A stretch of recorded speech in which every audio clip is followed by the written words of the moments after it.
मेरे हुजूर संत प्रकाश सिंह जी महाराज एक बात कहा करते थे कि जब सिख नाम लेता है तो उसका खाता काल के यमराज के खाते से गुरु के यहाँ ट्रांसफर हो जाता है, जिसका मतलब होता है कि दुनियादार का सारा हिसाब काल के यहाँ होता है। अच्छा किया, बुरा किया, कब मरना है, कब जीना है, कब पैदा होना है, आदमी बनना है, सुअर बनना है, कुत्ता बनना है, ये सब काल के हाथ में होता है। लेकिन जब कोई सिख नाम ले लेता है तो फिर काल का उसके ऊपर कोई अधिकार नहीं चलता, फिर गुरु उसके हिसाब को संभाल लेता है। उसे कब मरना है, कब जीना है, कब उसकी जिंदगी में और दिन की आवश्यकता है, उसकी जिंदगी के दिन बढ़ा दे, ये सब फिर संत अपने आप करता है। तो मैं आपको एक बात कहने जा रहा हूं कि जब एक संत हजारों लाखों जीवों के सारे हिसाब रखता है, काल उसमें कोई कुछ नहीं कर सकता, फिर हम अपने मन में ये शंका लें कि ये संत है, न जाने कब मर जाए, कब हमें छोड़ दे, हम बिना सहारे रह जाएं, मैं समझता हूं ये हमारी बहुत बड़ी भूल है। मैं आपको एक बात बता दूं कि संत का मरना जीना किसी दूसरे के हाथ में नहीं होता। परमात्मा जिसे हम कहते हैं वो भी अपनी सारी सत्ता संत के हाथ में छोड़ देता है। इमोस 3:7 में बाइबल में कहा है, Lord God does nothing except he reveals his secret council to his servants the prophet, कि परमात्मा कुछ करता ही नहीं, वो तो अपनी प्रेरणा संत को देता है और संत ही उसके राज में सब कुछ करता है। तो जब संत ही सब कुछ करता है तो हम ये सोच लें कि कब स्वामी जी चले जाएंगे, क्या होगा क्या नहीं होगा। मैं समझता हूं फिर हमने संत मत को समझा ही नहीं। मुझे याद है एक बार एक अमेरिका का बहुत बड़ा हाथ देखने वाला व्यक्ति जोशी हुजूर के पास बैठा हुआ, उनका हाथ देखने लगा तो उसने कहा कि आज मैंने एक ऐसा हाथ देखा जिसके लिए किताबों में लिखा है कि ऐसे आदमी की मृत्यु उसके अपने हाथ में होती है, जब वो चाहता है तभी मरता है। मैंने हजारों लाखों हाथ देखे लेकिन ऐसा हाथ कोई देखा नहीं। तो कहने का मतलब है कि संत की वो परंपरा कि संत अपनी इच्छा से जब चाहता है, जब शरीर त्याग करता है, ठीक है, वो इस संसार में अपने कर्मों का भोग भोगने के लिए आया, उसने भोग लिया, उसके बाद परमात्मा ने उसे संत बना दिया, गुरु का दर्जा दिया, उसे काम सौंपा, लेकिन उस काम को वो अपनी मर्जी से जब चाहे जब कर लेता।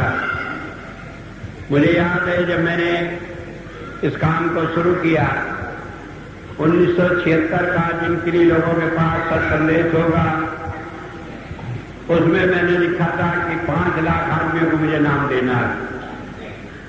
उसके साथ साथ कई लोगों ने अपने अपने संत के लिए लिखा 20 लाख को देना है, 10 लाख को देना है। जो लोग 20 और 10 लाख का वायदा करते थे उन्होंने 1-1 लाख आदमी को नाम नहीं दिया और आज वो दुनिया में नहीं है। लेकिन 1976 में मैंने उसमें लिखा था कि 5 लाख आदमियों को नाम देना है और आज वो 5 लाख जीव नाम ले चुके। तो इस तरह से जो काम मुझे सौंपा गया था वो मैंने पूरा कर लिया। लेकिन इसके अलावा और एक काम था और वो काम ये था कि हम एक ऐसी जगह बनाना चाहते हैं जहां से सारी दुनिया को हमेशा के लिए रूहानियत की रोशनी मिलती रहे। पहले का इतिहास रहा है, पहले की घटनाएं रही है कि एक संत जब चला जाता है और दूसरा जब तक प्रकट होता है तो उस बीच में लोग भटकते रहते हैं। और नए संत को अपना काम नए सिरे से शुरू करना पड़ता है। मुझे मालूम है कि मैं यहाँ पर सनीला की जैसी ऊसर जमीन में आया, हरदोई जिले में आया जिसमें मैं आना नहीं चाहता था। सनीला के इस ऊसर इलाके में पड़ा और किस तरह 5 आदमियों से लेकर हमने काम शुरू किया। लेकिन ये सब मालिक की मौज है, उसका इशारा है। लेकिन मैंने चाहा कि रूहानियत का फैज़ लोगों को मिलता रहे, तो इसलिए जब मैंने ये काम संभाला तब मैंने हुजूर से कहा था कि जहां भी आप बिठाए वो जगह फिर हमेशा के लिए ऐसी हो वहां से रूहानियत की दौलत लोगों को मिलती रहे। लोग इस जगह जो रोशनी है उससे ले जाकर अपने घर रोशन करते रहे, चाहे दुनिया में 1000 सेंटर होते रहे, लेकिन इस जगह से रूहानियत की रोशनी मिलती रहे। यहां से लोग उल्टे रास्ते पर न चले, किसी ढोंग ढकोसले में न पड़े। और मैं समझता हूं कि मैंने अपने इस काम को अच्छी तरह पूरा कर लिया। तो इस तरह से जब संत अपना काम पूरा कर लेता है तो उसे कोई काम बाकी नहीं रहता। पिछले 2-3 सालों से ये चर्चा रही है कि स्वामी जी ने कह दिया न जाने कब चले जाएंगे, इस साल चले जाएंगे, उस साल चले जाएंगे। जब मुझे जाना होगा तब मैं खूब खोल कर बताकर जाऊंगा, और मैं उस वक्त जाऊंगा जिस वक्त किसी एक आदमी की आंख में आंसू न आए, क्योंकि मैं रोता बिलखता देख कर जाना नहीं चाहता। तो इसलिए मैं आपको एक बात कहना चाहता हूं कि आपको जो रास्ता मिला आप उस रूहानियत के रास्ते पर लगे रहे। कोई आदमी धोखे में न रहे। कई आदमी तैयारियां भी कर रहे हैं कि शायद चले जाए, हम कब्जा लें इस जगह को। कब्जा कोई नहीं सकेगा, इस जगह पर वो बैठेगा जिसे मैं बिठा कर जाऊंगा। और इससे आगे भी रूहानियत में ऐसा रास्ता रहेगा कि पहले से ये झगड़े खत्म रहे, लोग जानेंगे हाँ वास्तव में ये संत बनने का अधिकारी था जिसे यहां बिठाया गया है। तो एक बात आप समझ लें, इन बातों को अपने मन से निकाल दें। आज मैं होली पर आपको एक ही संदेश देना चाहता हूं कि चाहे आपको कोई कह जाए, क्योंकि कई आदमी आकर कहते हैं कि स्वामी जी खुद ही अंतर में बता गए। अरे स्वामी जी जब अपने आप ही नहीं बताए तो दूसरों को अंतर में कहां बता जाएंगे। और जब मुझे बताना होगा तो मैं खोलकर सबको ही बताऊंगा, किसी के अंतर में बताने से क्या फायदा। तो इसलिए आप किसी के अंतर की बात न सुने, आप किसी की बातों पर विश्वास न रखें। आप ये जाने कि आपको कोई धोखे में छोड़कर जाने वाला नहीं। और ये धरती जहां पर हमने संत कृपाल नगर बसाया, ये रूहानियत की वो धरती होगी जो सारी दुनिया को रूहानियत का संदेश देगी। मैंने सोचा था जैसे वेटिकन है रोम, यहां से लोगों को, ईसाइयों को एक प्रेरणा मिलती है, ठीक इसी तरह रूहानियत की प्रेरणा संत कृपाल नगर से सारे विश्व को मिलती रहेगी। और उसी के लिए बाकी मेरा जीवन है। लेकिन आप आज से बाद में कभी अपने मन में इस बात को नहीं लाएंगे कि भाई स्वामी जी चले जाएंगे, ये कह दिया, इशारा कर दिया, रोने लगे। क्योंकि मैं नहीं चाहता कि जब मैं ना हूं तो कोई आदमी रोए, बल्कि उसके जीवन में उतनी खुशी हो जितनी अब है, और उससे भी ज्यादा खुशी हो तो उसे मालूम हो मुझे एक रास्ता मिला है। गुरु कोई शरीर नहीं बल्कि वो हमारे अंतर में। कई आदमी आते हैं कि हमारा भजन नहीं बनता। मैंने कई बार बताया, आपकी बार फरवरी में बड़ा खोल कर बयान किया था कि भजन बनने से कई आदमियों में अहम आ जाता है, अहंकार आ जाता है। कई आदमी उल्टी सीधी बातें करने लगते हैं, और कई आदमी माफ करना भस्मासुर बन जाते हैं। वो सोचते हैं पहले गुरु का ही बंटा दान करो, तब फिर देखेंगे दूसरे की बात। तो इसलिए इन सारी बातों से बचाने के लिए कई बार भजन को सोचना पड़ता है कि बने या न बने। लेकिन ये मत सोचें कि उसका मतलब ये होगा कि कोई अधूरा रह जाएगा, किसी का काम बिगड़ जाएगा, या कोई मोक्ष प्राप्त नहीं करेगा। तो मैं आपको आज 2 बातें कहना चाहता हूं। एक बात यह है कि आप ये समझ लें कि संत का मिशन क्या होता है और वो हमें क्या सिखाता है। आज आप होली के इस मौके पर इन 2 बातों को अपने पल्ले बांध लेंगे, उन्हें ध्यान रखेंगे। वेद में एक मंत्र आता है, ऋग्वेद के 9वें अध्याय में ज्ञान सुख में ये दूसरा मंत्र है। इसमें कहा देवम देवाय देवियो। देवाय कहते हैं परमात्मा की प्राप्ति के लिए, कि संत क्या करता है, जो भी काम करता है वो परमात्मा की प्राप्ति के लिए कराता है। चाहे वो हमारे बाल बच्चे हों, चाहे हमारी नौकरी लगाना हो, चाहे नौकरी छुड़वा कर हमें भूखा मारना हो, चाहे घर छुड़वा कर जंगल में भेजना हो, और चाहे जंगल से लाकर राजमहल में बिठा देना हो, उस सब का उद्देश्य एक ही होता है कि हम परमात्मा की प्राप्ति करें। क्योंकि दुनिया में अनेक काम अनेक ढंग से करने पड़ते। और कहा कि संत क्या है, कहा देवयु, कि वो परमात्मा से मिला हुआ है। संत कोई एक आदमी नहीं कि जिसे हम देख रहे हैं सोचने लगे नहीं जाने परमात्मा क्या कर देगा, परमात्मा ये काम बनाएगा कि नहीं बनाएगा। जब परमात्मा उसके अंदर बैठा हुआ काम कर रहा है तो उसके काम बनेंगे क्यों नहीं। अगर नहीं बनते हैं कहीं, तो ऐसे आदमियों के जिनके मन में अभी शंका है, उनके मन को साफ करने के लिए इस तरह की बातें होती है। संत का काम तो पहले से बना बनाया आता है परमात्मा के देश से, और वो उसी ढंग से बनता चला जाता है, उसे कोई रोकता नहीं।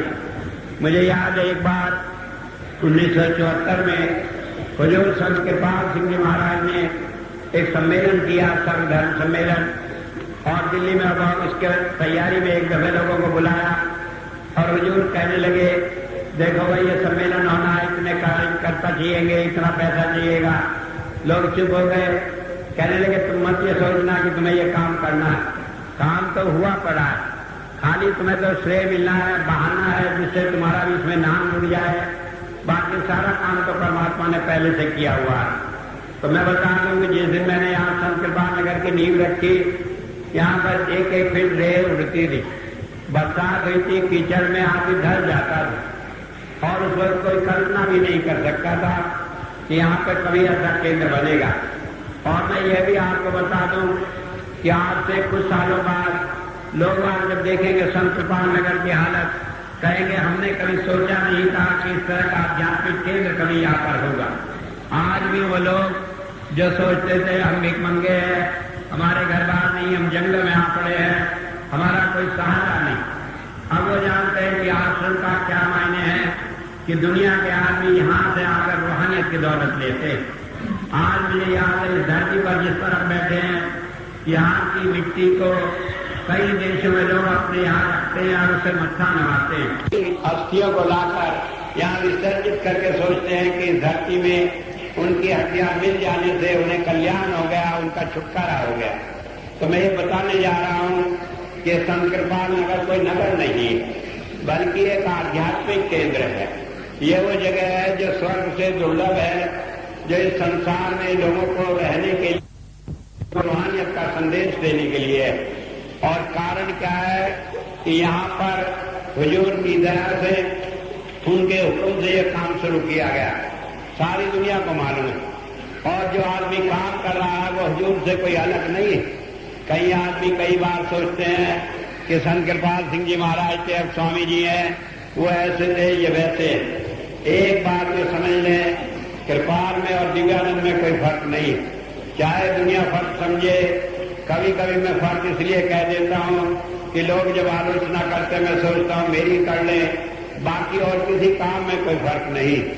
और आज आंख से देखने पर जो फर्क मालूम पड़ता है, कल जब हम रूहानियत के क्षेत्र में आगे बढ़ेंगे तो हमें मालूम होगा कि वो फर्क शायद जमाने के लिहाज से किसी काम को सही ढंग से करने के लिए था। मैंने एक बार 2 लाइन लिखी थी, जिंदगी गंगाधार है जिसकी पहचान हम, कि जिंदगी जो है गंगा की तरह है, बहती रहती है, चलती रहती है, और उसकी पहचान वो आदमी होता है जो उसमें खड़ा होकर उस जिंदगी को जीता है। और जिसका जी चाहे पड़े कृपाल का दीवाना हम, कि जो चाहे वो जान ले, खूब अच्छी तरह परख कर देख ले कि दिव्यानंद में और कृपाल में कोई फर्क नहीं है।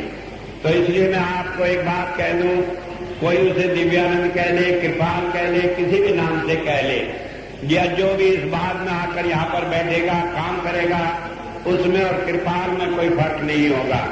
और मैंने तो इस जगह का नाम ही संत कृपाल नगर रखा, जिससे हुजूर का नाम सारे संसार में फैले और हर एक जबान पर आने आने वाले हजारों सालों तक लोग संत कृपाल सिंह जी के नाम को इसी तरह जाने जिस तरह मौजूदा संत को जानेंगे जो बैठकर काम करेगा। तो क्योंकि संत परमात्मा से अलग नहीं होता, तो इसलिए उसका कोई काम भी अलग नहीं होता। और उस संत को हम सीढ़ियों में नहीं बांध सकते कि वो बाबा सावन सिंह थे, वो संत कृपाल सिंह जी है, ये दिव्यानंद है, आगे कोई और किसी नाम से आकर बैठेगा तो वो कोई अलग नहीं, क्योंकि वो सब परमात्मा से जुड़े हुए परमात्मा का रूप है, परमात्मा का काम करने के लिए आए। तो वेद क्या कहता है कि संत हमेशा परमात्मा से जुड़ा होता है, उसका सारा काम परमात्मा का काम होता है। संत जब मनुष्य परमात्मा के काम को संभालता है, संत जब संत से सद्गुरु बनता है, तो वो केवल परमात्मा का काम करता है, उसका अपना कोई काम नहीं होता।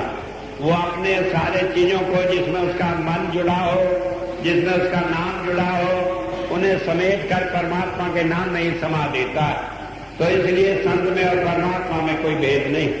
और जो बात मैं आपको कहने जा रहा हूं, वो ये कहने जा रहा हूं कि वो क्या करता है, देवम, कि वो हमें जितने भी साधन कराता है वो परमात्मा की धारा के द्वारा कराता है। वो हमें किसी बाहरी कर्मकांड में नहीं वो हमें कहीं मंदिर में नहीं लगाता, मूर्ति पूजा नहीं सिखाता और दुनिया के काम नहीं सिखाता। वो हमें दुनिया के झंझटों में नहीं लगाता। कहीं मालूम पड़ता है कि उसने किसी सेवा कार्य में लगाया, कई दूसरे कामों में लगाया। वो इसलिए होता है कि हमारे पिछले जन्मों के जो कर्म है उनका भुगतान इस जन्म में जो होना है वो बाकी है, उसके लिए छुटकारे के लिए वो करा देता है। तो इसलिए कोई ये समझे कि संत किसी बाहरी काम में लगाते हैं, ऐसा कुछ नहीं होता। मैंने देखा हुजूर ने भी कई बार गुरुद्वारे के सामने निकलते तो मत्था टेक के हरिद्वार गए, कुंभ में लगाया कैंप। तो ये नहीं कि उन्होंने कोई बाहरी कर्मकांड शुरू किया, बल्कि जो लोग जहां से जुड़े, जिनका जो कर्म बाकी है, उस कर्म को समाप्त कराने के लिए कभी कभी मालूम पड़ता है तो थोड़ा छूट दे देते हैं किसी जीव को कि वो अपने कर्मों का भुगतान सही रूप में सही ढंग से कर ले। आखिर में उसका काम एक ही होता है कि वो इन सब से छुड़ाकर हमें अंतर की भजन साधना में लगाता है। तो मैं कह रहा था कि आज मैं होली के मौके पर आपको दो बातें कहना चाहता हूं। एक बात यह है कि आप किसी बाहरी कर्मकांड में न पड़े। दुनिया में कोई देवी, कोई माता, कोई देवता, कोई चीज ऐसी नहीं जो संत से ऊपर हो। कोई दुनिया का कोई आदमी संत के काम में दखल नहीं दे सकता। अगर आप संत की शरण में हैं तो आपका कोई काम बिगड़ नहीं सकता। और अगर आप संत की शरण में हैं, एक बार संत के सामने आपने अपने मन में भी कोई बात कह ली तो अगर आपकी भलाई में होगी तो संत उसे पूरा करेगा, उसे कोई रोक नहीं सकता। चाहे वो आपके भाग में है या नहीं है, इस बात की वो परवाह नहीं करता। मुझे मालूम है भाग के किस्से अनेक बार मैंने बताए कि लोगों के क्या भाग में था, कैसे उनका भाग पलट गया। हुजूर ने खुद मुझे कहा कि तुमने क्यों कर दिया। मैंने कहा हुजूर मेरे समझ में आया, मैंने कर दिया। और इसके अलावा कई बार सुशीला जी के साथ ऐसे घटना हुई कि उन्हें बता दिया कब जाना है। हुजूर ने मुझे भी कहा, मैंने कहा नहीं अभी नहीं जाएंगी। कहने लगे क्यों? मैंने कहा काम लेना है इनसे, अभी काम है जो आपने सौंपा है। और आखिर में भी जब वो जाने को दी 15 दिसंबर की रात को, हुजूर की उस दिन मेरे से कई घंटे बात हुई। कहने लगे भाई मैं छोड़ तो दूंगा लेकिन इन्हें तकलीफ होगी, कैंसर है। मैंने कहा तकलीफ तो नहीं होनी चाहिए, चाहे और कुछ हो। कहने लगे फिर मैंने कहा कल ही ले जाओ। और अगले दिन हालांकि हमारी बिटिया का जन्मदिन था लेकिन मैंने परवाह नहीं की। और उसके बाद भी हुजूर ले जाते हुए चकते रहे। जब मैं वहां बैठा था कहने लगे काका को तकलीफ होगी इसलिए मैं नहीं ले जाता। मुझे उठकर बाहर जाना पड़ा। मैंने दया से कहा कि चलो बाहर चले, नहीं हुजूर ले नहीं जाएंगे इन्हें। तो एक बात समझ लें कि संत हमारे लिए सब कुछ करता है। तो आप अपने मन में सारी बातें निकाल दें। एक बात यह है कि आप किसी बाहरी कर्मकांड में न पड़े। कोई देवी हो, देवता हो, कोई हो, गांव गांव में बहुत सारा है, पूजा मानते हैं, बकरा मानते हैं, ये करते हैं। आप न करें। आपका कोई काम बिगड़ जाए मैं जिम्मेदार हूं, आप मेरे ऊपर भरोसा रखें। और दूसरी बात यह है कि आप अपने गुरु का पूरा भरोसा रखें। ये मत सोचें किसी ने कुछ कह दिया, हमने कुछ सोच लिया, क्योंकि एक बार भी आप अपने मन में कोई बात सोच लेते हैं तो उसका कुछ ना कुछ बुरा प्रभाव तो पड़ता ही। मैंने कई बार कहानियों में सुनाया कि कैसे द्रौपदी ने जरा सोच लिया सुपक्ष ऋषि किसे खाने की समझ नहीं है तो उससे सारा किया कराया उसका बर्बाद हो गया। तो इसलिए आप अपना विश्वास बनाए रखें, और विश्वास जब बनाए रखेंगे तो आपका सारा काम बनेगा, जीते जी बनेगा, दुनिया देखेगी और लोग समझेंगे कि रूहानियत क्या होती है और क्या संत मत होता है। तो मैं आज होली पर दो ही बातें आपको कहना चाह रहा हूं। पहली बात यह है कि आप किसी बाहरी कान में न लगे। भजन आपका मन आए आप करें, घंटा करें, 2 घंटा करें, आध घंटा करें, 5 मिनट करें, और माफ करना अगर नहीं भी करते हैं तब भी मान लिया जाएगा। लेकिन यह है कि बाहरी चक्रों में न पड़े। अगर आपने बाहरी कर्मकांड में कुछ भी पढ़े तो उसका थोड़ा कष्ट तो होगा, आपको भी होगा, मुझे भी होगा। तो इसलिए ये ध्यान रखें। और दूसरी बात है अपने गुरु का विश्वास रखें, आपके सारे काम बनेंगे। तो वेद ने जो कहा है देवम देवाय देवयु, कि वो परमात्मा से मिला हुआ संत परमात्मा की प्राप्ति कराने के लिए हमें अंतर साधना कराता है। परमात्मा की जो धाराएं होती है उससे हमें भक्ति कराता है। वो बाहरी कामों में नहीं अटकाता। न देवी का उदापन करना, न व्रत रखना, न किसी को चने बांटना, न कुछ और करना, कोई काम करने की जरूरत नहीं। जो भी आपका मन करता हो करने के लिए आपके लिए खुला रास्ता छोड़ा है। सारी चीजों को जाकर आप कह दें कि हाँ हमने तो सेवा में कर दिया, अब देवी देवता जो चाहे सब पढ़ ले, अब उसके मैं जिम्मेदार हूं कि वो जो करेंगे उसे मैं निपटूंगा। तो आप इन बातों को ध्यान रखें। दूसरे किसी कर्म कांड में न पड़े, न और कहीं जाए। एक दर है, एक घर है, और ये भरोसा रखें कि जिसका आपने पल्ला पकड़ा है वो आपको पार करेगा और आपको इसमें कहीं संकट में नहीं कर पड़ना पड़ेगा। आज मैं इतनी बात ही कहकर अपनी बात को खत्म करूंगा।